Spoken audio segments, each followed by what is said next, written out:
Hey, how you going, bud? Oop, the wrong thing on. Oh yeah. See me?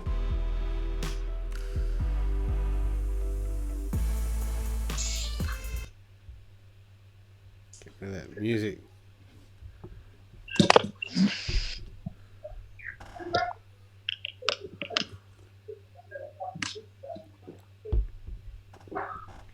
How are you? Right. You there? Yeah, can you hear me? Yeah. Can you see me? Yeah, I can see you, bro. What can I mean? We're in the game. Good. How you been? Yeah, good. All right. I'm. Thanks for joining me, man. I'm streaming. Oh, no, so we're live now, are we? Yeah. Yeah. Don't worry. No one's watching. Hi, Nick. That's right. This is really beautiful, mate. This is just really for my own benefit. Love it. No, cool. Just in the archives. Yeah. I'm just. We're hollering it. We actually are hollering into the void right now. We're literally hollering into the void. Absolutely. I can show you what it looks like if you like. Hang on 2 secs. Let me just. I had no idea what the fuck was going on, but then I got your Instagram update, and I thought, oh, we're actually doing something. Yeah. So this is basically just. I started last year doing a fortnightly vlog thing. Yeah. I thought I have to do something. I have to do something regularly, and I'm writing my thesis at the moment, and it just worked out that it was a good sort of vehicle to just kind of vent what I'd been writing about, just sort of talk it out rather than write. And I thought it was probably a good opportunity for anyone who was interested in web theatre stuff to just, and whatever they're doing, to just find a place to jam and, like-minded people. And then so I just started doing it like that. And then, not that I've run out of things to say, but it's just like, obviously in this last month, things have gone batshit crazy. Yeah. And I've literally gone from almost obscurity. So that's kind of what it looks like at the moment. If you can see that. Oh, it's all fucked up. What's going on? Okay, I've just got. You got a bit scrambled on me too. So if I look like a dumb fuck, it just means I couldn't hear you. No, that's all right. I'm up in the hills, so I have dodgy internet. Yeah. Oh, sometimes. If you're in Adelaide, you got dodgy internet, mate. If you're in Australia, you got dodgy internet. Yeah. In the South Pacific. No, not true. Singapore and Malaysia. Sorry, man. See what? Yeah, you should see the NBN box they just installed. At your place? Yeah, it looks like it's straight out of the 1970s. A big fuck-off computer with a reel-to-reel and shit. Do you have to wait for the valve to warm up? Yeah, so I don't even know what it is. They kept contacting me, and it's like, oh, it's going to be an extra. Sorry, man. No, go. Oh, no, I was just saying, sorry, because we keep talking over each other because of the delay. Mm. No, they just kept, my internet service provider kept contacting me, and it's like an extra $10 a month. And I thought, well, there's your Stan and or your Netflix or Disney Plus or whatever. Totally. And it'll probably fuck up anyway. Yeah. I like your little Mac in the background. Yeah. That's classic. I hope you appreciate the effort I went to turn this shit on. Yeah. You've done set design. Yeah, this is like actually living in my set. So whenever my girlfriend's called Nikki as well, whenever she comes around, it's kind of like, oh, looking for the cameras. You haven't installed them yet? No, not yet. So I thought, well, I'm gonna keep doing this sort of stuff because it's good for me and stuff's going on. But yeah, in the last month, I swear, I've gone from obscurity to intense interest. Like I was writing quotes and fielding all sorts of stuff. Yeah. Something's going on with my... Oh, here we go. I thought of you. Yeah. We immediately went down to lockdown. I thought, mate, people fucking were going to understand you now. I was sitting here thinking, man, I got this. I'm right in the box seat. I've got all the research. I've got got it all going on. I've got a business plan ready to go even. And I was in the process of doing my last 6 months of thesis and sort of transitioning from student to employee, something. Yeah. So I was working on this thing, and then it all went crazy, and then everyone asked me about it. I'm like, okay, right, cool, awesome, this is exploding, I'm ready for it. And there were grants coming out, and there was all sorts of stuff going on. I'm like, yeah, I applied for all these grants, all these projects that were all looking for web-based interaction. Like, there was this intense activity. Yep. And I didn't get any of it. I didn't get any of the contracts. I didn't get any of the projects. I didn't get any of the grants. Like, none of it. And then everyone themselves.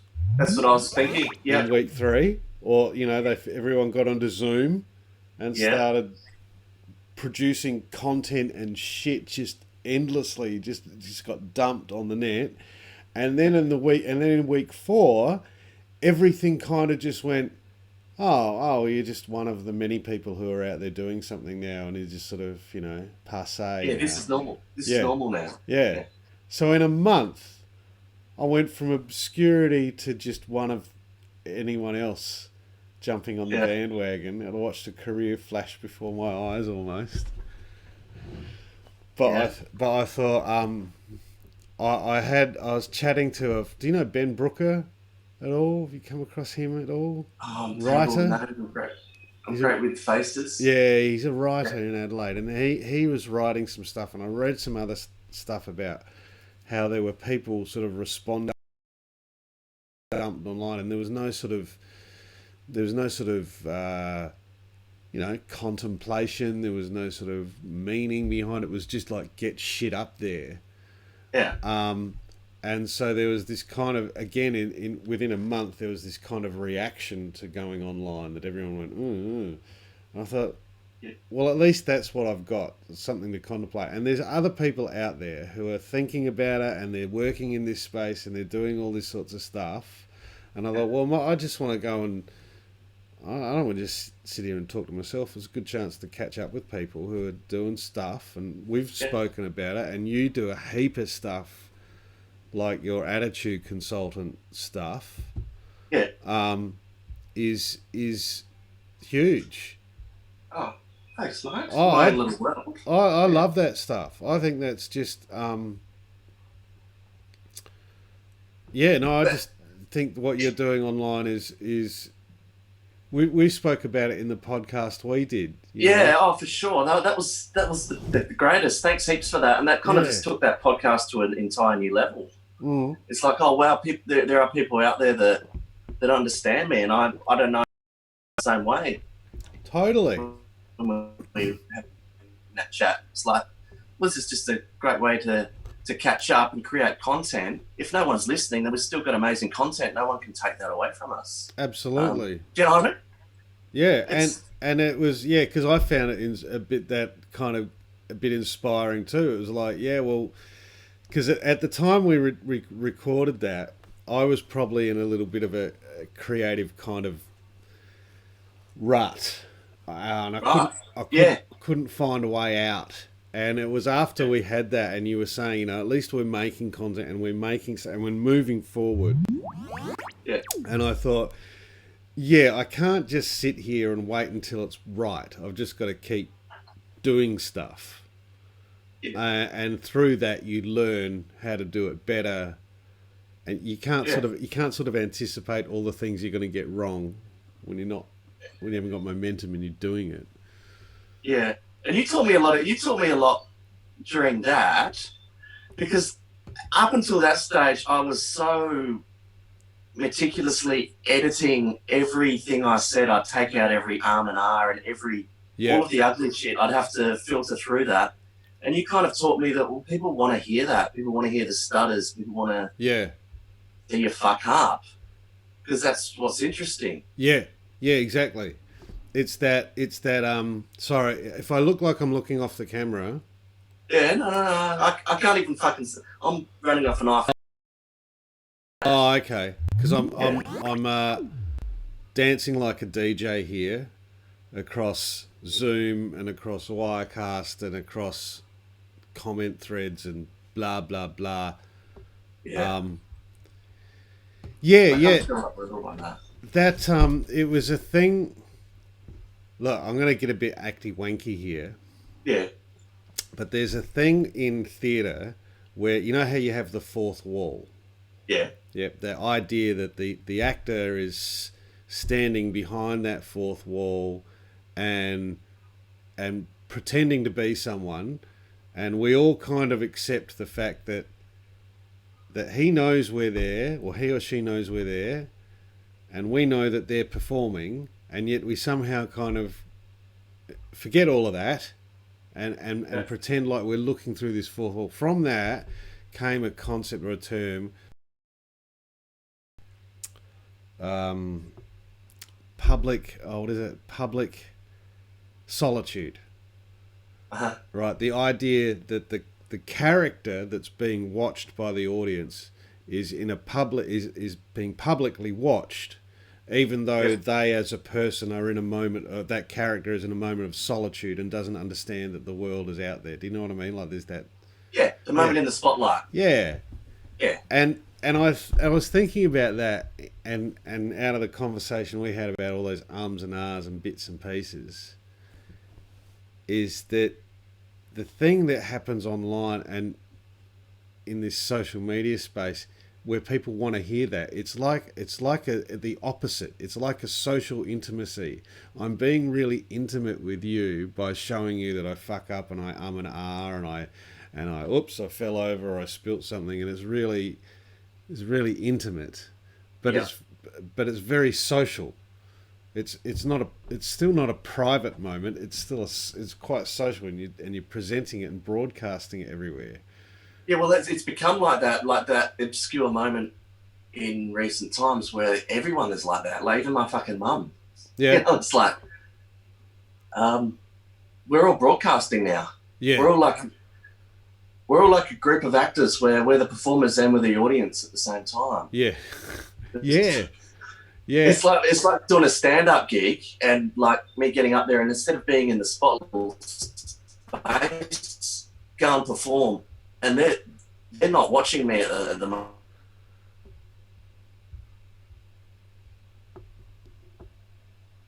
Completely.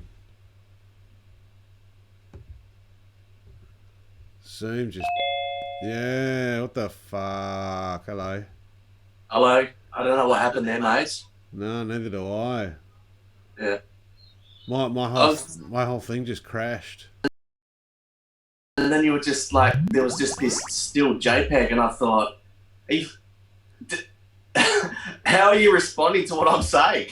It's like, did I offend you? And I'm sitting here and I can hear that you're talking, but I can't make out any single word. And I'm thinking, man, this is probably fucking gold, and I can't hear a single word of it. Yeah, well, mate, it was divine, mate. It was fucking divine. Shit. Some cunts just going, pull the pin, mate. This is life-changing shit right here. No. Russell Brand's got nothing on you.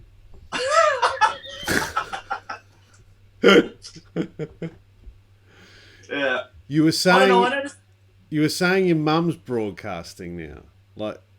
Oh, she's all over Facebook now. Yeah, right. Yeah, it's great. Well, in a way, it is. Mm. It's years ago. Yeah. Yeah, she deleted me off Facebook. That broke my heart. What? Why? She didn't understand that when you block someone that that's offensive. She just thought that this is my own little sort of safe creative bubble here. Yep. I think I'm posting pictures of me, taking the bins out with my cock out and stuff like that. She just thought, I don't want to see that, and just sort of I see. it out. Yeah. But then so then I go completely. I go to send her a message, send her a messenger, taking a picture of my tea, just going, going, looking after myself, mum, all that sort of shit. And I'm looking at it, going, this profile's not available. Oh no. I'm like, oh. There is a real. I was teaching a class the other day, and as part of the class, we were looking at one of these pop psychologists in America about how to feel good about yourself and some shit for a totally other different reason. Fuck! Now I can't remember what it was talking about. I hate that. Oh no, that's right. She was talking about yourself. No, yeah, she the was social media world and the real world. Yeah, and she was talking about. How did she put it? She kind of you hear this sort of thing all the time in people's language that. Oh yes, but it's not the real world. Do you know what I mean? You hear that tone, but as if the real world has is the emotions or the things that you feel or experience are more valid than if it's online. But that's a valid feeling to feel blocked by someone. Yeah, you know what I mean. That's a real thing. So I find it interesting that. Yeah, I mean we are. It's this double conversation that's going along. People say, I felt offended, or I feel this, or I feel that. Oh, yeah, but those feelings aren't as real as the real feelings that you have in the real world. Yeah. People seem to live in this two ways of thinking about it. I don't know. Yeah. Do you find, because this is another question, I've done a bit around this too. Do you find that social media and performing on social media is... So I guess what I'm asking, is the attitude consultant like a Dame Edna kind of caricature, a character that you've created, or is it sort of an extension or just like a compartment of your life that you're expressing in that way, and you use other things? Oh, okay. I reckon it's more of the second. But I kind of have to promote it as the first so people don't get freaked out by it. Mm-hmm. I find being contained and being locked in this environment, which I have been for a few years now, it's new to a lot of people. But for me, I'm often projecting them both simultaneously. Yeah. Whether you call it some sort of multiple personality thing or so far out. Something like that. So how do I kind of differentiate between the two, because I can. I could go out and write a grant as the attitude consultant. Yeah. But sometimes, I need to talk about the attitude consultant in the third person. Yeah. Yeah. So it gets a bit confusing sometimes. Yeah. It's one of the aspects I'm really... Because I came across an article a while ago where it was about this group it was in Borneo of all places, like somewhere like that, and all these tribes, villages and stuff, not tribes, more villages of maybe 200 or 300 people each in these villages up in the hills of Borneo. They've all got iPhones and stuff, and they've all got multiple, so for every one person in the village, they've got at least 5 to 6 different Facebook profiles. And through each profile, they project an aspect of their personality only in there. So they compartmentalize their life into these little social media. So there might be one profile, for example, that only that they only talk about politics, local politics, councils, meetings like that. There might be another profile that's only about families, and they talk to their family and all the rest of it. But they'll have like, the average is 5 to 6 profiles that they compartmentalize their life down into, and sort of live it. So it's this kind of it's just a feature of this social intimacy, this idea that you create characters. I mean, am I creating? Yeah, I feel the same thing too, but I feel like I have to create a character for myself that lives a certain life under those different identities. Yeah. Almost social media is catered for that, because back in the MySpace days, if you were to compartmentalize your profiles, you would have had to have 5 or 6 separate profiles, each with an individual email and a login. Whereas now, Facebook and Instagram, you just set them all up based on your one identity. Yeah. Which I guess that makes it easy to handle, because they're saying, well, this is normal. I guess people do this. This is business. And this is that other thing about how the nature of the way the platform's set up kind of determines the way you perform on it. Yeah. I mean, yes. I've even for the purposes of research and for the purposes of me, really, I created a couple of separate identities that I follow, or I do different things on it, and I only do them on those channels, and I don't cross the streams. I don't talk about one thing in this profile that exists in a different one, or... See, that's smart. That's where I fuck up, mate. Yeah. I'm just putting it all out there. People don't know how to handle it. It's like the Sacha Baron Cohen. Yeah. You know what I mean? But then that works too. Yeah. You know, I mean, if you look at some of these big YouTubers and all the rest of them, they're like a blunderbuss kind of scattergun approach. I guess that the positivity of that, or the opportunity you can get from that, you would make it on multiple different levels. Yeah. So you could start doing all these different spin-offs. It's like, I'll take this aspect and make a feature on that, or do a TV series based on that character, and all of that. So, okay. And it's also the way you communicate too. You know, like I find Twitter, for example. Do you tweet? No. No. Not often. I don't get it. It just scares me. I do it because, you know. Yeah. But it's not the one I engage in. And I find Twitter is often angry, and it's often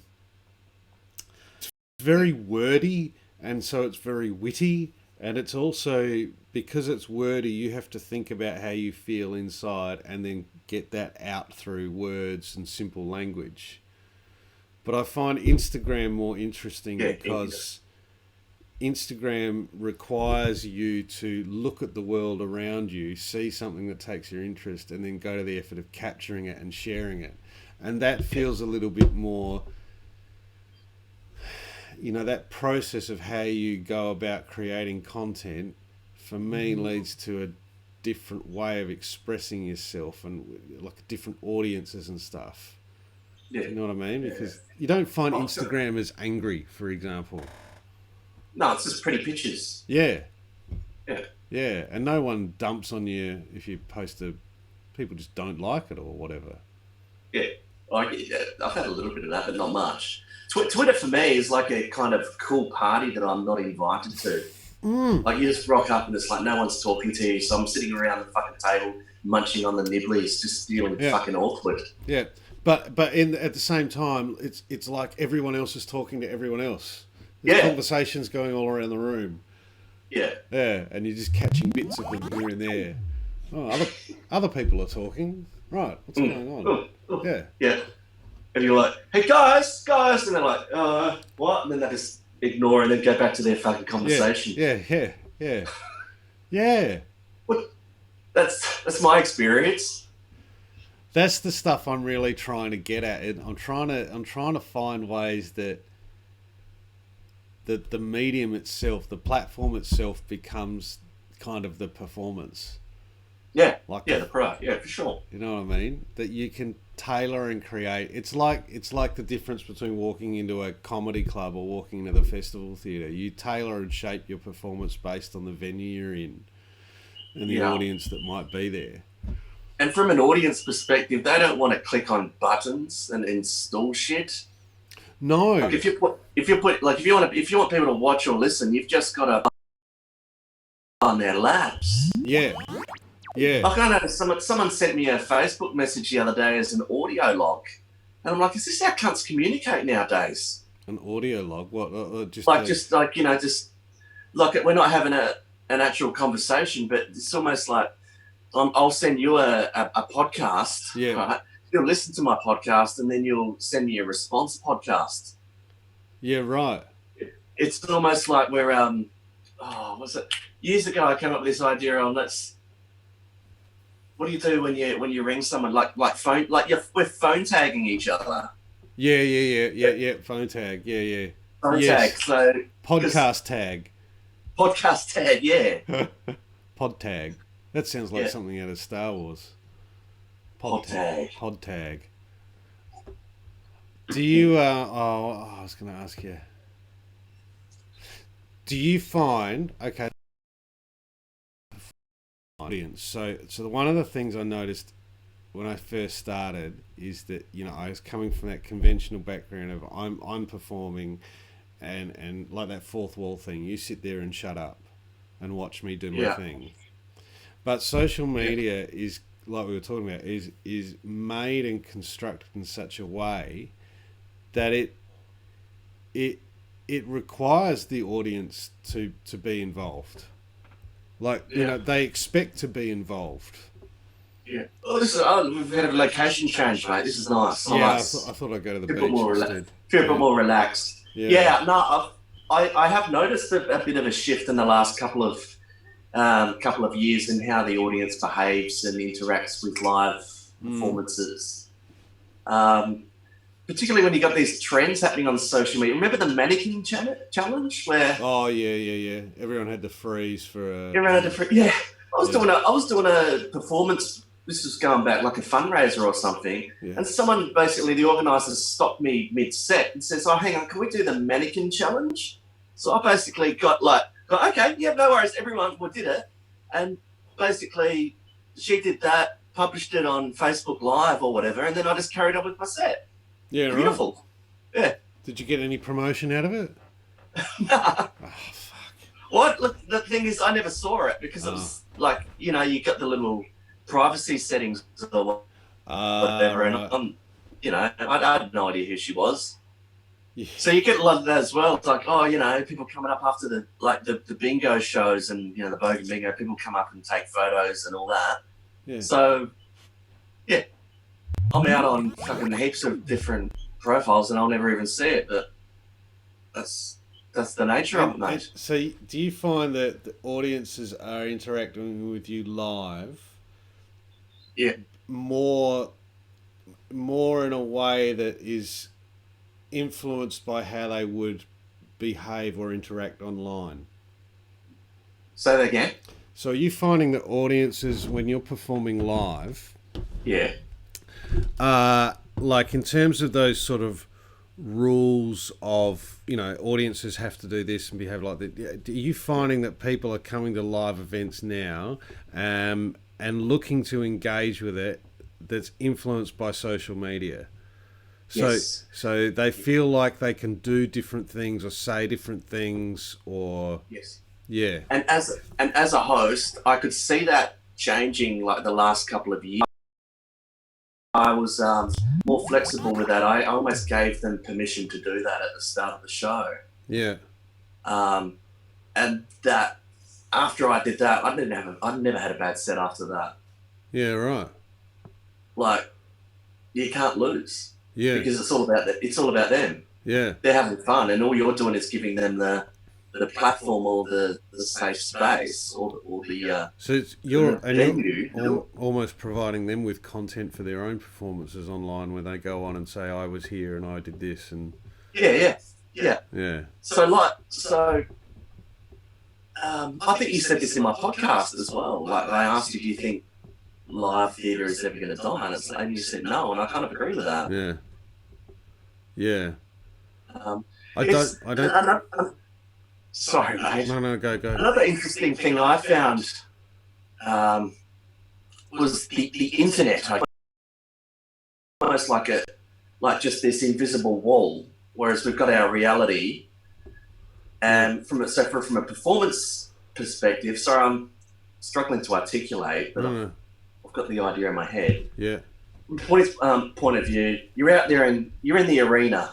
Okay, you've got your theatres, you're on your cruise ships or wherever you're doing your performances. You do your set, people watch it, people go away, and people cross over that invisible wall on the internet and go, "Oh, I can't believe he said that. There's a fucking outrage." You know, like offensive. And this person's gone off, hopped on a plane, and next thing you know, he's getting fucking slammed on Twitter, right? Yeah. And he gets off at the airport and he just knows shit's about to fucking go down. Yeah. Whereas now, everyone's moved across from that arena and they're all in that one fucking space. Yeah. So there is no shift anymore. Yeah. We're just already engaging in that. Oh, I can't believe he's fucking done that. And it's like, well, I don't know. People don't even know what's fucking real anymore, mate. Well, that's. I tell you what, I made the mistake of writing a few words in a few chapters about, exactly that. People don't know what's real, people don't know what's authentic. And I tell you what, man, that academically, that's a huge can of worms at the moment in this online space. Like the definition of reality, because everyone uses a definition of reality when they're explaining what is about. You can, how can I put it? It's really hard to get at, isn't it? It's your identity is connected to your social media profile as much as it is to even in an absence of one. Nowadays it's probably even in an absence of one. If you're a person who doesn't have a social media profile, that stands you apart from everyone else. So even if you're choosing to actively not be engaged in social media, that's somehow engaging with the rest of the world by saying, no, I'm making a stand against it. Yeah. What about I noticed online, like one of the comments I got online early on was, we were doing a workshop and we were just Sorry, man, lost you again. Oh, right. You there? Hello? I did accent. Yeah. Yeah, but I heard you. I got up to comments online. You're going to comment online. Yeah, so we were doing a workshop and we were just sort of performing our thing and the camera was there and we were doing our thing, and I went and looked at the comments sometime later and there was a comment that said, what is this shit? What's going on? Why aren't you talking to us? Like, that's why we come here. We come here for you to talk to us. Yeah. So that was a shift for me in terms of normally how you think about making it's different for stand-up comedy, I know, or comedy in general, being expected to talk to them. But the thing is that I noticed is that not only to have the opportunity to talk back to you or contribute or send, so if they want to just sit back and watch and just be a voyeur, they can. And so you kind of perform, like you mentioned, that your audience is kind of like a character that's performed. It doesn't say that you get that as feedback through. It almost sounds like they're heck because they're used to. Oh, chopping up a bit again. Fucking internet. Oh no. Yeah. He's back. Heckler. Heckler. There's a certain, but like you say, that there are some comedians that, like, you heckle them deliberately so you can hear the response, like it's part of the show. like an Alan Carr or something like that. You know, you want to hear him abuse you, so you got to give him the material. But I think that's going to be a struggle for. Yeah, I think I'm glad you mentioned that, because I think it's going to be a struggle for actors, because that they have almost all the authority, almost. Yeah, but no one cares that have lost a lot more than I have. Yeah. It's like, no, dude, no one gives a fuck. And I realised that years ago. And I'm comfortable with that and moved on. Yeah. I don't know, man. I don't know. Yeah, no, I hear you. See what happens when people start stepping out in the real world. Yeah, totally. Yeah. Thanks for... No, I know. I just have to do that because I'm juggling through stuff. That's part of this process as well. You're constantly, you've got a program for this and a file for that and a folder for this and a... I was trying to... I only recently... go. Ages and just having a quiet Sunday morning coffee, and then all of a sudden I started thinking about, right, what am I going to do? I don't want to think productively. I don't want to think task orientated. Yeah. Hey, I've got an idea for you you and Nikki that might be just a little bit of a fun thing to do on a weekend. Yeah. Is take the lunch with Jenna concept. Yeah. And we've kind of did similar things when we were doing creative development. Now an Instagram. Well, no one gives a fuck. The influencers are no longer a thing. Yeah, it's this weird thing. She's got she had surgery a while ago, and as part of the surgery she was left with scarring around her belly button. And she took a few photos of Jenna when we were doing creative development. And Jenna back then was a different character. She's morphed and changed over the 12 months. But Nikki started getting all this attention about her belly button because of the unique scarring around it and stuff, from the surgery. Yeah. And all of a sudden she found herself in this subculture of belly button fetishists, and it's not her fetish at all. She's not interested in it at all, but the fetishists are interested in her belly button. So she's now this kind of one of these key belly button models on Instagram or some shit. I don't fucking understand it, but it's just kind of morphed into this other. Well, I was going to ask that. She would have got a lot of cock pics sent to her and stuff like that. I think any female who goes online is going to get a cock pic sooner or later. For sure. One thing I've observed, man, is that men are fucked. I know. Yeah, totally. More often than not, men are fucking stupid. I find myself apologising so often for our gender. Like, oh my God. Yeah, and women and women what? Sorry. Too. Like, I don't think that they don't show their fucking best friends yet. Women talk of themselves as sliding into the DMs, just going, "Oh, hey, baby," like that. Just to their partner's best friend. It's like they're gonna fucking hell. Like, they're gonna talk about this shit, you dumb fuck. Put your cock away, mate. Yeah. But then, how did you handle that? How did I handle it? Am I whoring my partner off? Do you know what I mean? Like, for research? Oh, look, well, they were all her choices. I never asked her to do, she sort of followed her own path. But I think, look, there's certainly some of that aspect in a relationship you have to navigate, totally. But I think also is that it was, well, it's been lots of things for both of us. It's been liberating in some cases. It's scary. You have to live it a little bit. You know what I mean? You can't you can't tell the story or try and explain what this lifestyle is like unless you've actually lived it a little bit. And in living it a little bit, I've seen all sorts of stuff that because of this ability for people to compartmentalize their lives into different profiles, there's this world of subcultures and specific interest groups about things that, like belly buttons or feet or toes or and they find these unique communities of like-minded people, and they're international, so that you meet people from all over the world. I'm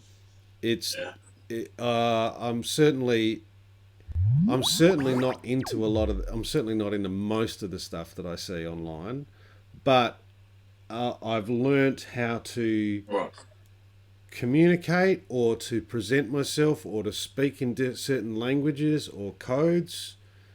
And you said before about being liberating. There is a certain that you get from being superior and separate from those little subcultures, but at the same time. Yeah, it's like what I'm trying to walk away any time, but then it's like, well, that's integrated into my personality. Yeah. No.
And it went again.